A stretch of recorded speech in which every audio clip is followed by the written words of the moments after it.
زنده باش ای چشمه ای الهام من، خلق من ای اصل ننگو نام من، بخت سبز و روی سرخ و چشم سرد، ابروی و عزت و اکرام من.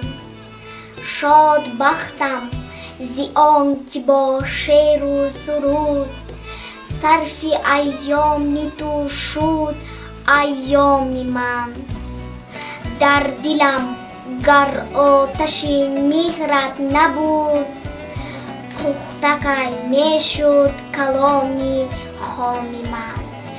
بهر خشکامی تو گفتم سخن، با سخن برداشتی تا کام من.